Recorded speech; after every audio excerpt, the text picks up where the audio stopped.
Information ఉండాలి కదా. సభ్యులందరూ కూడా ఆ విధంగా మీకు సహకరించాలి సార్. తప్పకుండా from our side will definitely come to your aid sir. Thank you. Madam మీరమ్మా, మీరు కాదు, మీరు రెడ్డప్ప. అదే అధ్యక్ష, ధన్యవాదాలు అధ్యక్ష. రెడ్డప్ప అంటే అర్థమైపోతుంది. ముగ్గురు మాధవిలో ఉన్నాం అధ్యక్ష ఈసారి. ఓకే. లోకం మాధవి గారు, రెడ్డప్ప గారి మాధవి గారు, గుంటూరు మాధవి గారు వెస్ట్. ఓకే, థ్యాంక్ యూ అధ్యక్ష.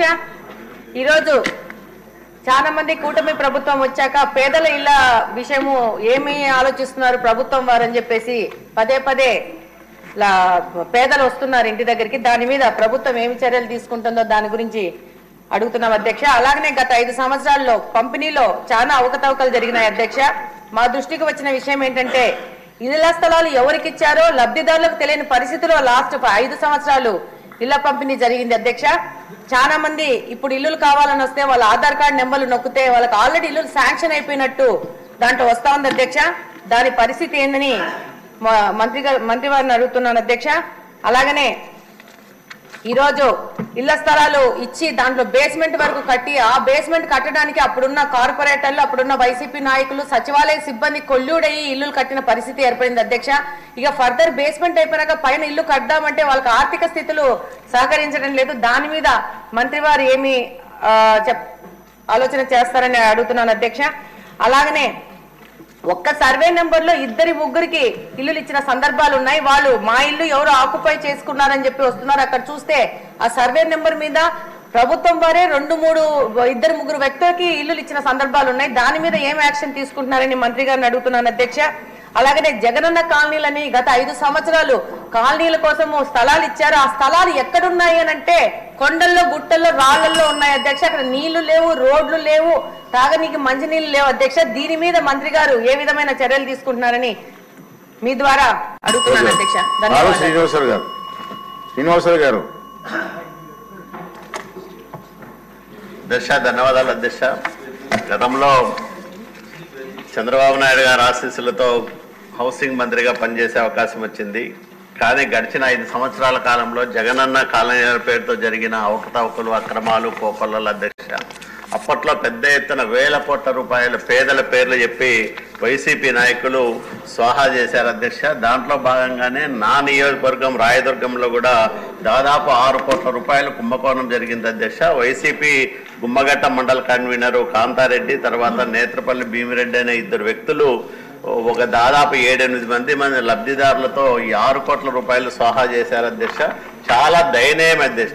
చిన్న రైతుల అధ్యక్ష, వాళ్ళకి 6 లక్షలు 7 లక్షలు ఇచ్చి వీళ్ళు దాదాపు 60-70 లక్షల రూపాయలు, ఒక అతని దగ్గర అయితే 1,62 లక్షలు వస్తే అతనికి ఇచ్చింది కేవలం 36 లక్షలు అధ్యక్ష.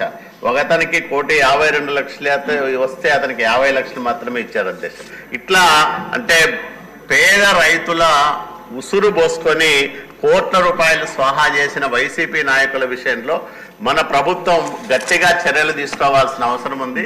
నేను మీ ద్వారా మంత్రి గారికి విజ్ఞప్తి చేసేది ఒకటే, రాష్ట్ర వ్యాప్తంగా జరిగిన ఈ కుంభకోణం పైన ప్రత్యేకంగా సిఐడి విచారణ చేస్తే ఆధారాలతో సహా ఆయా నియోజకవర్గాల్లో శాసనసభ్యులు కానీ బాధితులు కానీ ముందుకొచ్చి ఫిర్యాదులు చేసే అవకాశం ఉంటుంది. కాబట్టి దయచేసి సిఐడి విచారణ మీ ద్వారా నేను మంత్రి గారికి విజ్ఞప్తి చేస్తా ఉన్నా అధ్యక్ష. అధ్యక్ష, గత ప్రభుత్వంలో జరిగినటువంటి అతిపెద్ద స్కామ్ లో ఇళ్ల స్థలాలు అధ్యక్ష. ఏ వర్గాలనైతే తేలిగ్గా మోసం చేయొచ్చో జగన్మోహన్ రెడ్డి పదే నా వర్గాలను చెప్పుకునేటువంటి పేదల పేరు మీద ఇళ్ల స్థలాలతో 30 లక్షల ఇళ్ల పట్టాలని చెప్పి ఇన్ఫర్మేషన్ ఉండాలి కదా. సభ్యులందరూ కూడా ఆ విధంగా మీకు సహకరించాలి సార్. తప్పకుండా from our side will definitely come to your aid sir. Thank you. Madam మీరమ్మా, మీరు కాదు, మీరు రెడ్డప్ప. అదే అధ్యక్ష, ధన్యవాదాలు అధ్యక్ష. రెడ్డప్ప అంటే అర్థమైపోతుంది. ముగ్గురు మాధవిలో ఉన్నాం అధ్యక్ష ఈసారి. ఓకే.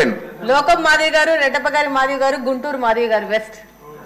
ఓకే, థ్యాంక్ యూ అధ్యక్ష. ఈరోజు చాలా మంది కూటమి ప్రభుత్వం వచ్చాక పేదల ఇళ్ల విషయము ఏమి ఆలోచిస్తున్నారు ప్రభుత్వం వారని చెప్పేసి పదే పదే పేదలు వస్తున్నారు ఇంటి దగ్గరికి. దాని మీద ప్రభుత్వం ఏమి చర్యలు తీసుకుంటుందో దాని గురించి అడుగుతున్నాం అధ్యక్ష. అలాగనే గత 5 సంవత్సరాల్లో పంపిణీలో చాలా అవకతవకలు జరిగినాయి అధ్యక్ష. మా దృష్టికి వచ్చిన విషయం ఏంటంటే ఇళ్ల స్థలాలు ఎవరికి ఇచ్చారో లబ్ధిదారులకు తెలియని పరిస్థితిలో లాస్ట్ 5 సంవత్సరాలు ఇళ్ల పంపిణీ జరిగింది అధ్యక్ష. చాలా మంది ఇప్పుడు ఇల్లులు కావాలని వస్తే వాళ్ళ ఆధార్ కార్డు నెంబర్లు నొక్కితే వాళ్ళకి ఆల్రెడీ ఇల్లు శాంక్షన్ అయిపోయినట్టు దాంట్లో వస్తా ఉంది అధ్యక్ష. దాని పరిస్థితి ఏందని మంత్రి వారిని అడుగుతున్నాను అధ్యక్ష. అలాగనే ఈరోజు ఇళ్ల స్థలాలు ఇచ్చి దాంట్లో బేస్మెంట్ వరకు కట్టి ఆ బేస్మెంట్ కట్టడానికి అప్పుడున్న కార్పొరేటర్లు అప్పుడున్న వైసీపీ నాయకులు సచివాలయ సిబ్బంది కొల్లుడయ్యి ఇల్లులు కట్టిన పరిస్థితి ఏర్పడింది అధ్యక్ష. ఇక ఫర్దర్ బేస్మెంట్ అయిపోయినాక పైన ఇల్లు కట్టామంటే వాళ్ళకి ఆర్థిక స్థితులు సహకరించడం లేదు. దాని మీద మంత్రి వారు ఏమి ఆలోచన చేస్తారని అడుగుతున్నాను అధ్యక్ష. అలాగనే ఒక్క సర్వే నెంబర్ లో 2-3 ఇల్లులు ఇచ్చిన సందర్భాలు ఉన్నాయి. వాళ్ళు మా ఇల్లు ఎవరు ఆక్యుపై చేసుకున్నారని చెప్పి వస్తున్నారు. అక్కడ చూస్తే ఆ సర్వే నెంబర్ మీద ప్రభుత్వం వారే 2-3 వ్యక్తులకి ఇల్లులు ఇచ్చిన సందర్భాలు ఉన్నాయి. దాని మీద ఏం యాక్షన్ తీసుకుంటున్నారని మంత్రి గారిని అడుగుతున్నాను అధ్యక్ష. అలాగనే జగనన్న కాలనీలని గత 5 సంవత్సరాలు కాలనీల కోసము స్థలాలు ఇచ్చారు. ఆ స్థలాలు ఎక్కడున్నాయి అని అంటే కొండల్లో గుట్టల్లో రాళ్లలో ఉన్నాయి అధ్యక్ష. అక్కడ నీళ్లు లేవు, రోడ్లు లేవు, తాగనీకి మంచినీళ్ళు లేవు అధ్యక్ష. దీని మీద మంత్రి గారు ఏ విధమైన చర్యలు తీసుకుంటున్నారని మీ ద్వారా అడుగుతున్నాను అధ్యక్ష. శ్రీనివాసరావు గారు. ధన్యవాదాలు అధ్యక్ష. గతంలో చంద్రబాబు నాయుడు గారి ఆశీస్సులతో హౌసింగ్ మంత్రిగా పనిచేసే అవకాశం వచ్చింది. కానీ గడిచిన 5 సంవత్సరాల కాలంలో జగనన్న కాలనీల పేరుతో జరిగిన అవకతవకలు, అక్రమాలు, కోకొల్లల అధ్యక్ష. అప్పట్లో పెద్ద ఎత్తున వేల కోట్ల రూపాయల పేదల పేర్లు చెప్పి వైసీపీ నాయకులు స్వాహా చేశారు అధ్యక్ష. దాంట్లో భాగంగానే నా నియోజకవర్గం రాయదుర్గంలో కూడా దాదాపు 6 కోట్ల రూపాయలు కుంభకోణం జరిగింది అధ్యక్ష. వైసీపీ గుమ్మగట్ట మండల కన్వీనరు కాంతారెడ్డి, తర్వాత నేత్రపల్లి భీమిరెడ్డి అనే 2 వ్యక్తులు ఒక దాదాపు 7-8 మంది లబ్ధిదారులతో ఈ 6 కోట్ల రూపాయలు స్వాహా చేశారు అధ్యక్ష. చాలా దయనీయం అధ్యక్ష. చిన్న రైతుల అధ్యక్ష, వాళ్ళకి 6 లక్షలు 7 లక్షలు ఇచ్చి వీళ్ళు దాదాపు 60-70 లక్షల రూపాయలు, ఒక అతని దగ్గర అయితే 1,62,00,000 వస్తే అతనికి ఇచ్చింది కేవలం 36 లక్షలు అధ్యక్ష. ఒక అతనికి 1,52,00,000 వస్తే అతనికి 50 లక్షలు మాత్రమే ఇచ్చారు అధ్యక్ష. ఇట్లా అంటే పేద రైతుల ఉసురు పోసుకొని కోట్ల రూపాయలు స్వాహా చేసిన వైసీపీ నాయకుల విషయంలో మన ప్రభుత్వం గట్టిగా చర్యలు తీసుకోవాల్సిన అవసరం ఉంది. నేను మీ ద్వారా మంత్రి గారికి విజ్ఞప్తి చేసేది ఒకటే, రాష్ట్ర వ్యాప్తంగా జరిగిన ఈ కుంభకోణం పైన ప్రత్యేకంగా సిఐడి విచారణ చేస్తే ఆధారాలతో సహా ఆయా నియోజకవర్గాల్లో శాసనసభ్యులు కానీ బాధితులు కానీ ముందుకొచ్చి ఫిర్యాదులు చేసే అవకాశం ఉంటుంది. కాబట్టి దయచేసి సిఐడి విచారణ మీ ద్వారా నేను మంత్రి గారికి విజ్ఞప్తి చేస్తా ఉన్నా అధ్యక్ష. అధ్యక్ష, గత ప్రభుత్వంలో జరిగినటువంటి అతిపెద్ద స్కామ్ లో ఇళ్ల స్థలాలు అధ్యక్ష. ఏ వర్గాలను అయితే తేలిగ్గా మోసం చేయొచ్చో జగన్మోహన్ రెడ్డి పదే నా వర్గాలను చెప్పుకునేటువంటి పేదల పేరు మీద ఇళ్ల స్థలాలతో 30 లక్షల ఇళ్ల పట్టాలని చెప్పి